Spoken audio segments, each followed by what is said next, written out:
Welcome to the Real Estate Entrepreneurs Podcast. Real people doing real deals in real estate and no fake gurus allowed. We bring you the best and the most real estate investors in the space. They'll be showing you the good, the bad, and the ugly of real estate investing. Like, share, subscribe, get notified. It's the Real Estate Entrepreneurs Podcast.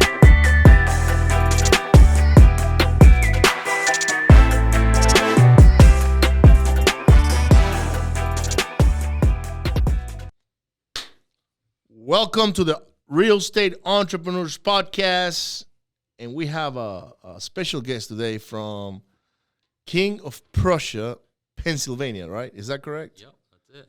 Now, are you from there, or are you from, because you just lived in California, right? Also. California, Florida. Florida and Venezuela, right? Venezuela. And China and Hong Kong. No, that I did not live there. But that's your parents, right? That's right. That's right. Good deal, guys. So we got you, Philip Yan, today. He's a real estate investor, wholesaler, owns a Keighley franchise, and it's working on to bigger and better things now. So thank you so much for accepting the short invitation, Philip. Thank you, Ricardo. Let me ask you a question, man. Yeah. So who is Philip, man? Tell me about your background. Like, where do you come from? You know, how does an Asian-looking guy ends up being Venezuelan and then growing up in Miami? Right. Yeah, so I'm Philip Yan, 43. I was born and raised in Venezuela. Like Ricardo, you were saying, my parents kind of migrated there. My grandfather migrated there.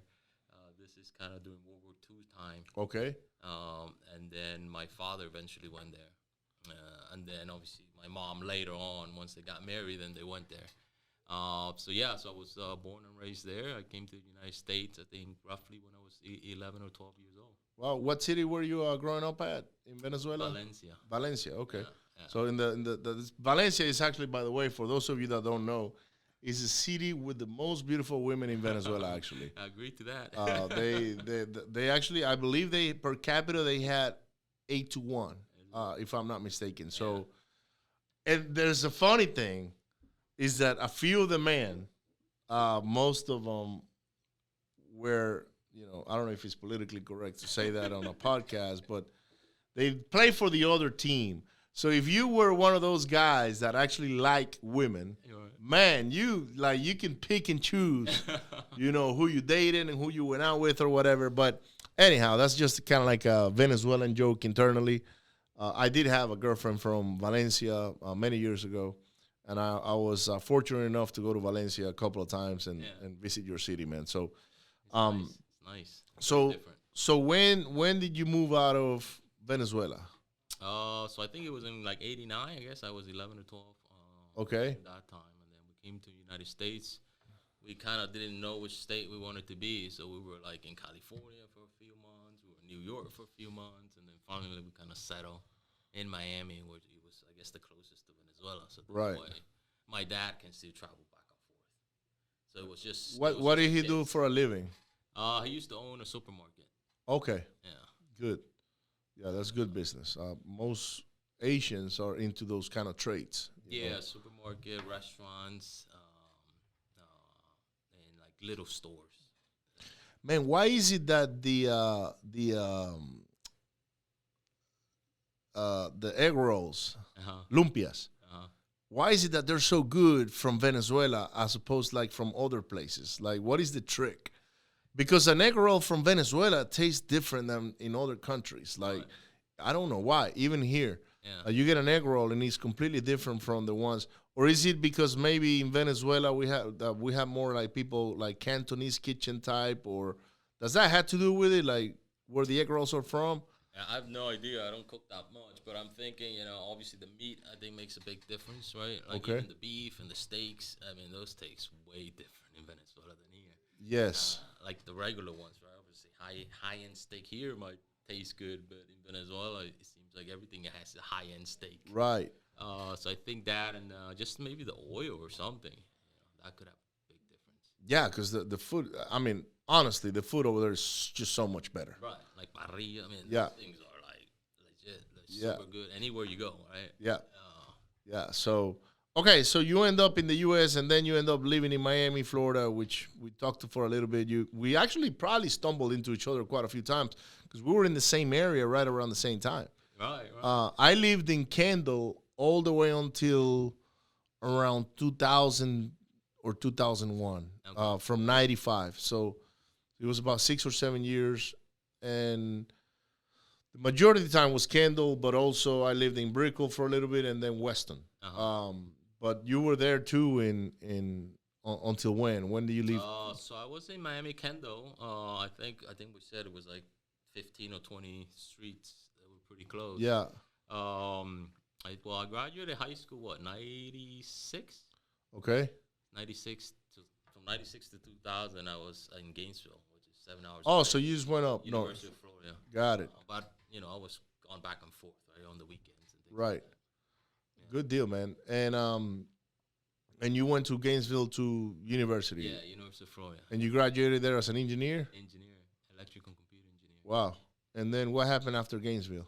After that, then I found a job in a high-tech company and headed to Silicon Valley. Well, this is kind of north of Silicon Valley, but Northern California. Okay. And that's where you spent the rest of your career, basically. Yeah, pretty much. We were there probably 18 years or so. Wow. Yeah, 18 years. And then I was able to transfer to Pennsylvania to be closer to family. Okay. So then this company was able to transfer me and pay for everything. So I'm okay. Were you working like from home? No. They actually had a smaller site that this company bought. This was Intel. So they were expanding all over the place, and they bought this little company in King of Prussia. Okay. So I just applied there and just went to that company. And that's how you ended up in King of Prussia, pretty much. Yeah. And now you call that home. Yeah, I guess. So The last 7 years. how do you stumble into real estate? Like, when do you start thinking about real estate, or how did that happen? Man, probably since I was 3 or 4. Really? I always wanted to be in real estate. My parents kind of had they had a little bit of land. They had like 1 rentals or 2 rentals, things like that. And then growing from Venezuela, you always had the entrepreneur. Yeah, Kinda Venezuela mindset, is a so very that's how it entrepreneur is. is an entrepreneur country. Yeah, you don't think about, I'm going to grow up and go to college. You say you're going to grow up, you're going to usually go work somewhere and become the owner. Correct. Or start your own thing. So it was always in my mind ever since I was young, right? And my dad having the supermarket, my thing was, okay, how am I going to help him grow? How am I going to help him get 2, 3, 4? That's always been my mindset, right? So coming back to the U.S., then it kind of turned, right? Like, okay, now I got to go to college. I got to go to high school. I got to go to college and get into a corporate job. So then I started buying my first rental, I think, in 2009. Okay. Right after the collapse. The collapse. And everything was, 20,000 right in Sacramento. My first condo was 25,000. Wow. I still have it. You still have I it. still have it. How many times have you refinanced it? None. None. So is it paid for? It's 25,000. So I had to buy cash back. Yeah, then. but it's worth who knows what now. It's now about 160 or something like that. Yeah, I would just cash out on that thing so fast. It's unreal, right? I just left it. That one I just left. Because some of the loans it's not that big, so refinancing sometimes some banks won't do that small, whatever it is. No, but now that it's worth 160, now it's worth doing it, especially could, with the interest rates at 3 point something. Yeah. It reminded me. Yeah, maybe I should go do it. Yeah. But yeah, those little condos where nobody wants to go live there. But yeah, I bought like 2 or 3 of them right in 2009, and kind of the rest is kind of history. Then Kept and rented. just kept renting. Actually, I haven't fixed anything for like the past 10 years. Wow. It's crazy. And do you have long-term tenants in them, or? Yeah, they've been there, I don't know, probably 10 years. Wow, they're pretty steady. Pretty steady. I don't think I ever, last year I was looking at my tax. I didn't spend a single dollar fixing that. Wow. I think it's Section 8. So they haven't called me. I haven't called them. They keep paying. That's easy money, man. Easy money. The Section 8, they don't get late, late or anything like that. They always post when they're supposed to, and that's a pretty good deal, yeah. And then obviously I did not know about all this financial, like creative financing and things like that. Right. So it was more every year I'll make enough money to put down a down payment. On the next one, And then yeah. I'll buy another one. And then a year or two later, I make enough money. I'll Yeah, buy but another that's a one. great way of doing it when you're employed. You know. Yeah, because I can get a loan like. Yeah, and you got a good income, W-2 job, and job. and you got extra income now because of your property. So, I'm not a corporate hater. I'm not the guy that tells, "Oh, you got to go quit your job because you can make more money as an entrepreneur or whatever." Yeah. I'm actually the guy that encourages people that if they got a good job, they need to buy as many properties as they can while they have that job. Right. You know, and then if someday they want to leave the job to go seek the uncertain, you know, which is being an entrepreneur, then, you know, go do it. They'll do it. Which is kind of like your case, right? And that helped me a lot, right? Because, you know, during the first year of entrepreneurship, it's tough, man. It is tough. And you just putting out money. Yeah. Nothing coming in. Yeah, but I think you're doing something right, which is The rental income, it kind of keeps you moving. it helps you offset. Off the suburbs, still not as much, but you know, at least you can keep going. Yeah, but you're doing something right, which is you're getting surrounded with the right people. You know, you're going to you bought a franchise, and which we'll talk a little bit later. You attend seminars and you pay for mentorships and mentors and guys that are gonna help you, you know, reduce that time frame that it will take you if you did it on your own. Because you can only go so far by doing it on your own. But when somebody's telling you, hey, walk this path because it's quicker that way, it's just you're going to have to pay a little bit of tax to get there. Why not, right? So I mean, it's interesting that you've always wanted to be an entrepreneur since you were a little kid. Yeah. And then in 2008, 2009, you were probably, 28 years old, 27. That's when you first bought your first condos. And here you are now in 2021. You're a full-time real estate investor now.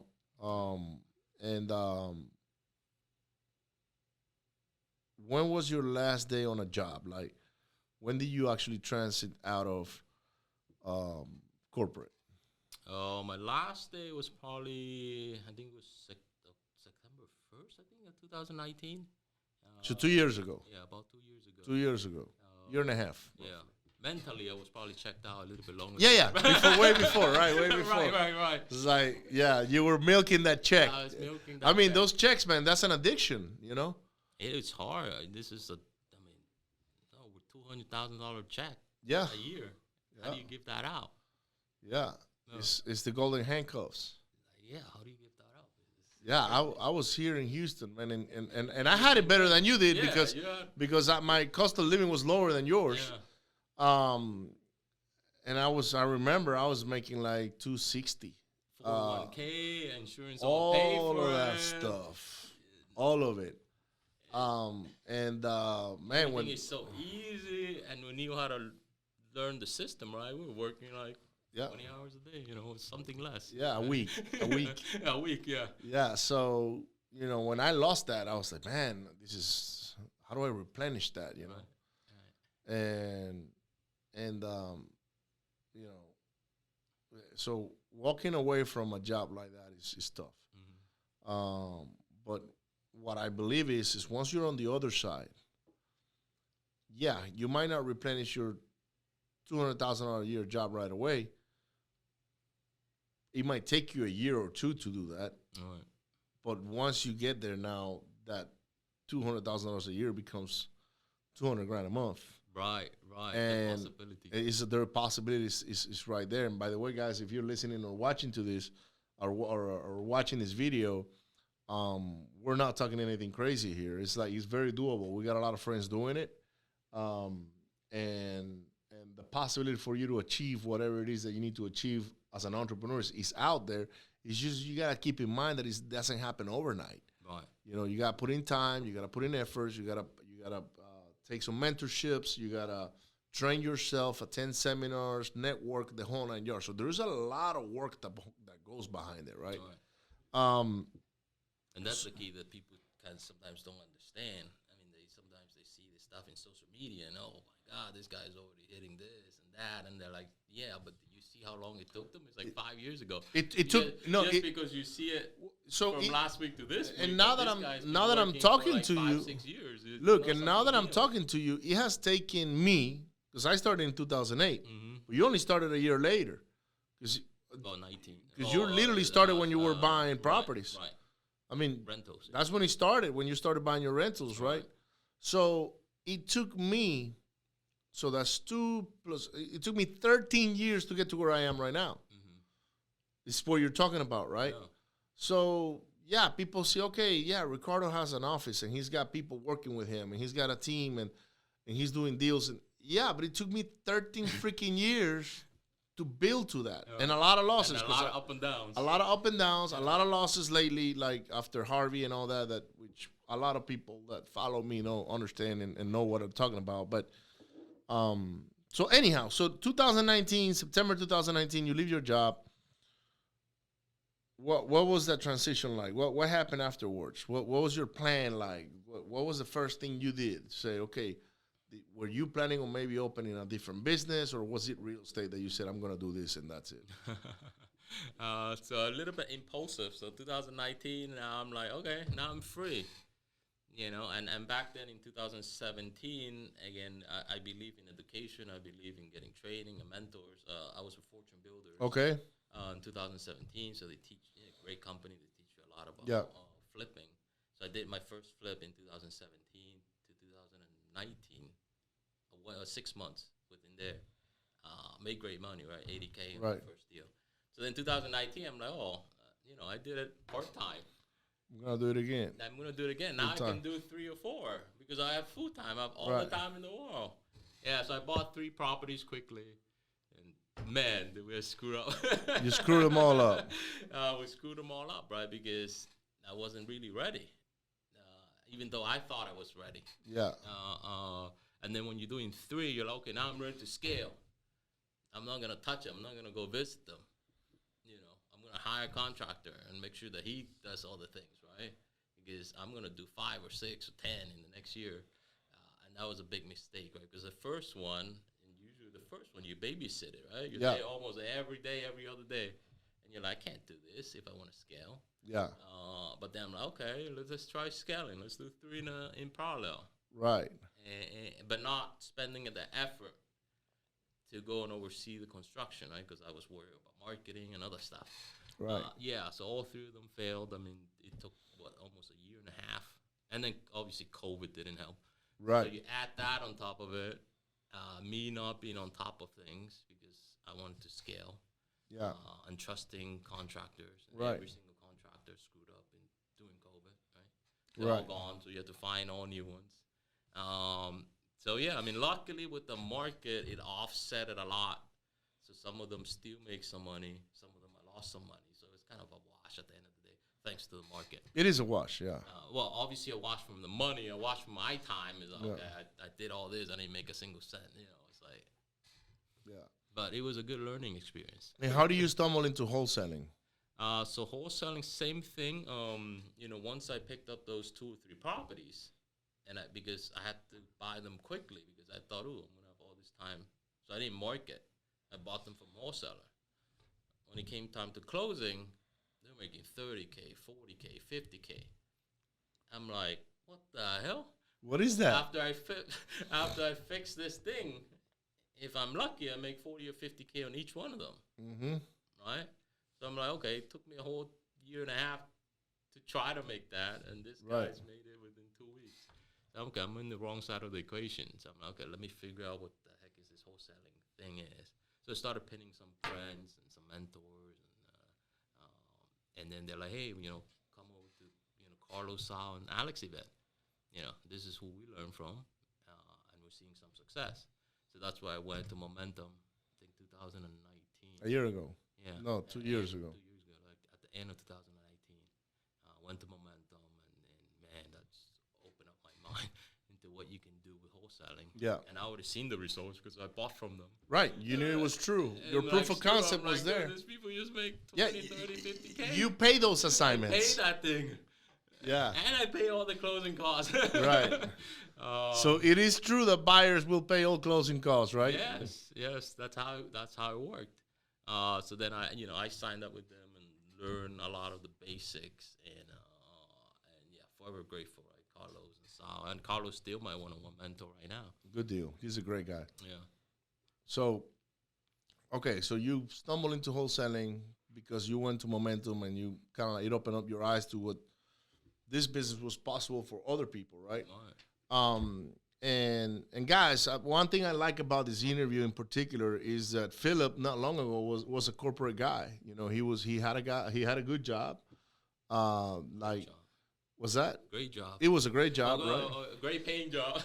Yeah, but it was a great job. You know, at the end of the day, it was a good paying job. It was something you knew how to handle. Right. You know, they move you around and they took care of you. You know, and then you make the transition into a full-time entrepreneur, and you had your ups and downs, right? But it's because with the people you're surrounding yourself with, it looks like it's headed the right direction, right? So, you know, you've done some flips that went right, and then you've done some flips that didn't go as right. Because of those things. You were not on top of it. You didn't know how to systemize it. Or maybe you thought you knew how to systemize it because you learned it back in Fortune Builders, which is what they teach, right? They teach a lot of this is how you do it, and this is what you should be doing to systemize all of that. But from the teachings to the doings, that's a whole different animal, right? And then things get out of control sometimes because, like you said, COVID hits and you got some properties and like, how do you handle that, right? It's like my case, Harvey hit, and I was like, man, I lost all my workers overnight, and that nearly sent me to bankruptcy, you know. Actually, it sent me to bankruptcy. I just didn't file, you know. But long story short, you go now and you start dabbling into wholesaling, right? And you learn the process, you learn the systems, you surround yourself with the right people. How many deals do you think you've done from the time you started until today? I think we're in the 30s. 30 deals. Yeah. And that's probably within a year time frame, correct? Yeah, I would say a year because and then I had to be like a few months off, kind of before COVID, dealing with some personal things with my dad and stuff like that. Right. And then I came back, and then COVID hit, so it's like, okay, now I'm kind of stuck again. So really didn't really start off like July, August time frame. Okay, about a year ago. So about a year, and then like a couple months later, then the first deal hit. I think in September or something. And then from then on, then it's okay. Now we can go. Now you have consistency. Yeah, I won't say very large consistency because we're still growing.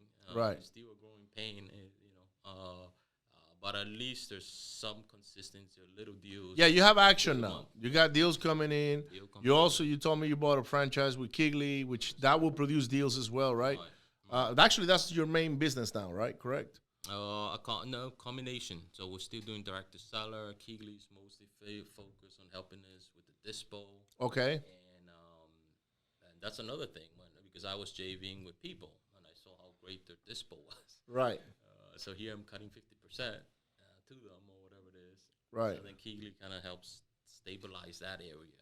Good. And focus on this position and creating a customer experience on that side of things. That's good. And now you still flip, because you told me you had like 5 flips going on right now, right? I now gone.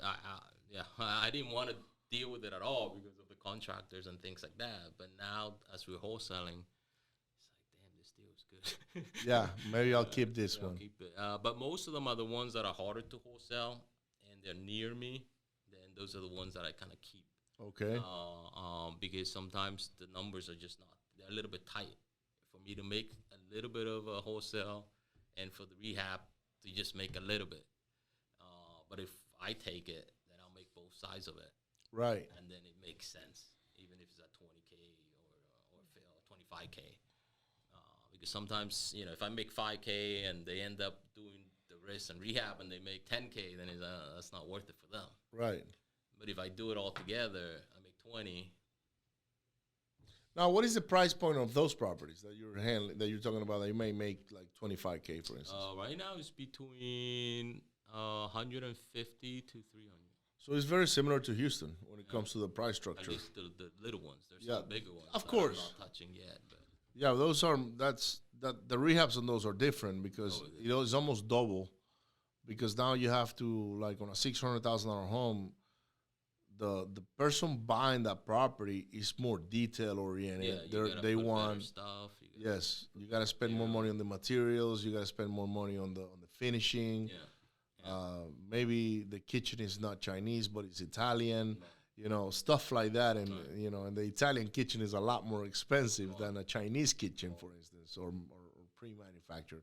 And So- some of these are wholesaling, which is something new I learned. Right. Where you just put a lockbox and put it back out, or you do paint, carpet, and clean up, and you put it back out. So they're not really very extensive It's not an extensive rehab. but sometimes the end buyer might not see it like that. So And how are you funding your flips? Do you use hard money, private money, your own cash? How does that work? combination of both. Mostly private money. Okay. On some, if I max them out, then I'll use hard money. Hard money. Yeah. So, what does the future for you look like? Like, what do you see yourself like in the next 5 years? What is it that you want to accomplish in real estate? Yeah, I mean, just real estate has so many angles, hundreds of different angles. I still see myself establishing, one of the best wholesaling company in Philadelphia area. So I'm going to continue to have a team of 5 right now. So Okay. continue to establish that, train them, making sure that they are capable and they are the best at what they do. Right. And control that growth, and then become one of the well-known wholesaling companies in Philadelphia area. That's Good kinda deal. what I see. And then there's always a little bit of wrinkle here and there, like continue to buy rentals because that's kind of the end goal at the end of the day, right? Yeah, build wealth. Build wealth, passive wealth, and there's different way of building passive wealth too. So there's going to be a lot more learning that I'm going to need to do with different experts in different areas. Yeah. So I can, again, not necessarily follow, but all just like reducing the risk and figure out where to go. Right. So, do you do any personal development, like, because I know you have coaches and stuff, but is there anything that you do? You say, okay, every day I'm going to read an hour a day, or I exercise, or I do. Is there some sort of routine that you follow? Yeah. I didn't before. Now, one-on-one with Carlos, we started that one-on-one mentorship coach about 2 months ago. Okay. So now we've implemented some stuff to help me develop me. Right. So last year I was very focused on the business. Yeah. That's what I needed to do. Right. So I gained weight, all kinds of stuff, right? Yeah. All stressed out. Right. Now that some stuff is semi-stabilized, now this year was like, okay, I really need to focus on myself. Because Right. my goal is to give back to people and inspire people and help people. And I can't do that if I don't have the energy, if I don't have the strength, if I Right. don't have the mental toughness. How am I going to help anybody 100%. if I can't even sustain myself? Yeah. So that's where I went to Carlos. Go, okay, let's go. Let's work on my personal development, right? So for 2 months, 2.5 months, we haven't even talked about business. It's all about how is my family doing? How's my wife doing? How are my kids doing? How am I doing? How do I get more energy? So now we do daily meditation. First thing I wake up, depending on what time I have. Now usually 5 minutes to 20 minutes. So just depending on if I have to go to a meeting or something, then I'll get a quick 5 minutes. But I try to not to miss that. So I have to think consecutive doing that. Right. You're creating a new habit. Right. So that's the key thing, and then the workout after that, if we have time, and then we'll go from there. So last night, after we were hanging out until late, I got home, and that's when I did my meditations, and that was another hour and a half because I had a few of them back to back. Oh wow. And my wife got up. It was like, I would say it was like 1 o'clock in the morning. Yeah. What are you doing? Like, I was in the living room, laying down on the couch, just meditating. But I had my phone because I was doing some audio stuff. Playing. And I was like, I'm doing some meditations, and she's like, you should be sleeping, man. But I said, no, I got here back late, and I had to make sure I got him out of the way because I know I'm supposed to do them. So, Yeah. So that's how committed I was to doing my meditations last night. Learn more about that. Yeah. The longer ones. Yeah. When one thing he challenged me was, hey, like meditation. I used to do it a little bit later. Like when I go into the office, I'll sit there for like 10 minutes, and he said, "Oh, it doesn't work. You just need to do it at the very beginning, before all the stress and all that crap comes in. Right? Just get it over with." And he just challenged me. Just do 3 days. Just give me 5 minutes. Here's an app. Once I started those 3 days, man, never stopped again. That's good. You can see. And you can see the difference. You can see the difference. Right. Like, yeah, the first day, I don't know. Second, third, fourth, fifth day, you're like, oh crap. And then if you miss the sixth grade, you can tell you missed something. Like your body just feels different. Sometimes you might not feel the benefit, but you know if you miss it, you're gonna feel something. Wow. Yeah, I'm a firm believer. So, and right now I'm guilty of it because I'm not actually practicing it. Mm-hmm. But this is what I do. I usually get up when I'm doing my morning routine. And again, guys, I'm not doing it right now because, I have my son jumping in bed in the middle of the night and this and that. But I'm actually working on fixing that this week. I get up around 5 or 6, depending on, but it's usually 5. And then from 5 to 6, I go to the gym. Then when I go back to the to my house, or my apartment, I do another hour of meditation from 6 to 7.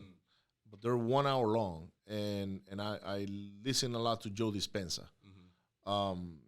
And once I get that done, about 7 to 8 is when I shower, and then I get ready to come to the office, and I help my wife with the kids and all that. Mm-hmm. But by the time it's 8 o'clock in the morning, man, I just paid myself the first 3 hours of the day. Yeah, that's amazing. And you feel the feeling you get is completely different. Yeah. And then the other thing that I do feel is that I don't look at the phone until like probably 10 a.m. Right.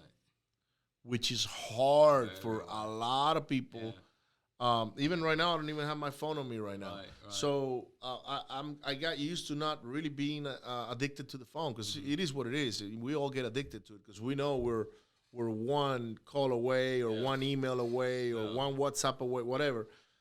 So I made it a point to where from 5 to 10 in the morning, I didn't have any contact with the phone, other than maybe playing the video I want to meditate to, or the audio or whatever. That's different, but not necessarily to see what's going on in the phone with social media, or because this is what happened, right? So, and I'll give you a perfect example. On Friday, I got up in the morning and I saw I had some text messages. That's not normal for me. Usually text messages are coming in later on in the morning. But early in the morning, I don't. And I'm like, this is weird. Who's trying to reach out to me so early? Yeah. And I look, and it was Shane, and he was sending me a message about something that was going on that was negative. And I was like, oh, my God, this is not how I'm going to start the day. So I just put it away. I went and did some meditations and stuff, and then I went back on it, and I said, okay, now I'm going to address this. But one of those things is when you pick up the phone in the morning and you right away go on Facebook or Instagram or something, and there's something that gets you going on the wrong foot, that's your day. That's it. You lost it. That's your day. And now to regain back good energy and go accomplish things is hard to do. So I think that coaching you're getting from Carlos is top notch. Yeah, because I'm like, this works, man. I'll do it at 9 when I get to work. I'm ready to go, and then he's like, no. And then I'm like, oh crap. After I do it for a few days, I go, you're right. You're right again. That you gotta do at the beginning, because once you get your mind haywire, then it's very hard to reset it for you to have that good day again. Exactly what you said. So, guys, if you're watching this episode or listening to it, guys, make sure you hit like and subscribe and share this thing also. But check it out, man, what Philip is talking about, your morning routines, doing meditations, applying yourself to it, and being consistent about it is about creating new habits, right? And most people want to get to success without creating those habits. And the majority of the people, 99%, believe those habits are not needed for success, and they definitely are. I thought about that. Yeah, me too. for many years. I was like, oh, that's a bunch of bullshit. That's a bunch of whatever. That's all motivation stuff that I don't need. But if you're not internally fulfilled, and you're not at peace in your mind, and you're not in sync with who you are, the universe, and your thoughts, you're having positive thoughts, you're just reacting to life after that, and then it's never gonna end well. That's why there's so many people out there depressed. Yeah. They're not fulfilled with what they do. Carlos actually, I'm glad you brought him up, because he actually put a post on, I would say it was Saturday or Sunday, about rich. Like, it was a video. Like, he was talking about, what do you think people feel about, or how rich do you need to be? Something like that. I can't remember what it was. Yeah. Is it money? Is it this? Is it that? And I thought about it, and I was like, man, what does rich mean, right? Does it mean that you have X amount of dollars, or does it mean that you have whatever time, freedom, what is it? And I was like, man, there's so many different takes on angles, because ask a monk what it makes him rich. Yeah. What does a monk need? Nothing. Like, he doesn't need anything. Like, the monks, they go there on the monastery, and they meditate, and they don't need nothing. Like, they don't need anything material. They don't need a car. They don't need nothing. Like, these people. So, but for them, that's how they feel rich. It's because there's no need for anything else, right? But maybe for you and me, it's $10 million in the bank, or whatever the number is, right? And I sent Carlos, I put it on the post. I said, well, Carlos, I don't know, but ask a monk what it is that they did. And he's like, man, I was just thinking about that. So he said, energy, right? Yeah, he said we're vibrating on the same frequency, right? Yeah, so that happens a lot. So very important, guys. So anyhow, guys, Philip, thank you so much for taking this invitation, man, and sharing your journey. Guys, if Philip can do it, anybody can do it. This is what this podcast is all about, okay? It's about, if you're employed and you're an entrepreneur, or you want to be an entrepreneur, he's a perfect example. He did it. He bought some property back in 2009, and he held on to those properties for many years. Then one day he said, you know what? I'm just gonna go do this thing full time. And his journey hasn't been easy, but it's been completely worth it. And now he's building a bigger operation. And if you want to meet Philip, come to the Real Estate Entrepreneurs event in Mastermind, October 21st through the 24th, as he's going to be there as a VIP member. And, I am looking forward to see you on the next one. You'll have a great day. Bye.